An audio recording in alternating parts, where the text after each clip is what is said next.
Hey, what's going on, guys? I'm Nick Gray, the High Tech Traveler, and today I'm doing an unboxing of the Samsung Galaxy S9 Plus. Now, before I get into that, I'd like to ask you to subscribe to the channel. I've got more videos of this device coming up within the next couple days, doing smartphone comparisons, speed tests, and of course my full review. So if you want to see those, make sure you're subscribed to the channel. With that out of the way, let's jump in and see what's inside the box. As you can see from the outside, the box of the Galaxy S9 Plus looks pretty much identical to last year's Galaxy S8 or the Note 8 as well. The device I have is from T-Mobile, and of course I opted for the lilac purple color option since I love colors that stand out. On the back here, there's a list of what's included inside the box, but let's open this thing up and take a look for ourselves. Just have to pull off the outside sleeve.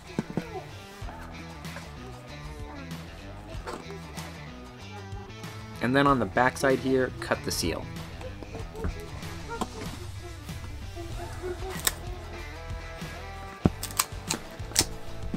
Let's see what we have here. Right on top, there's a little packet which should contain all of the paperwork for the phone. And right here underneath it is the Galaxy S9 Plus. There's probably nothing special inside here. A quick start guide, instructions on how to transfer your data, terms and conditions, and then connected to the packet itself is the SIM ejection tool. With that out of the way, let's take a look at the phone now. I have to say that this lilac color is absolutely gorgeous. And the 6.2-inch display up front is pretty massive. So if you're looking for a smaller device, I suggest going with the regular Galaxy S9.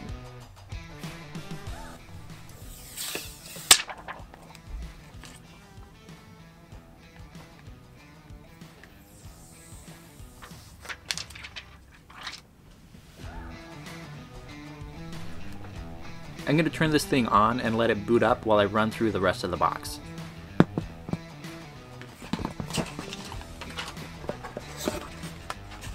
Since this device was purchased from T-Mobile, it includes a T-Mobile SIM card. And then here we have a USB-C to USB-A connector for transferring data from your old device. A fast charger,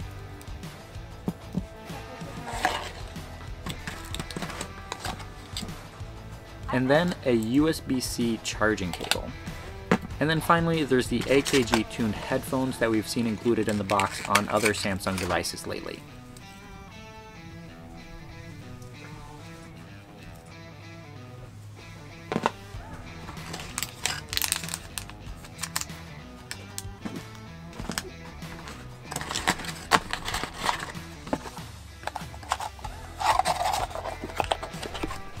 But let's get this out of the way so we can get back to the phone. The overall design hasn't changed much from last year's Galaxy S8. But the main difference is the dual 12 megapixel camera module on the back and the fingerprint sensor that sits below it. This is definitely an improvement compared to last year, making it much easier to reach since last year's device had it located right to the side of the camera. The overall design with the curved edges along the front and the back is pretty sleek, and the phone has a nice heft to it as well. On the bottom, you have the USB-C charging port right next to the 3.5mm headphone jack and one of the phone's two stereo speakers. On the right edge, the only thing that you're going to find is the power button. And then up top is the SIM card slot, which also doubles as the microSD card holder.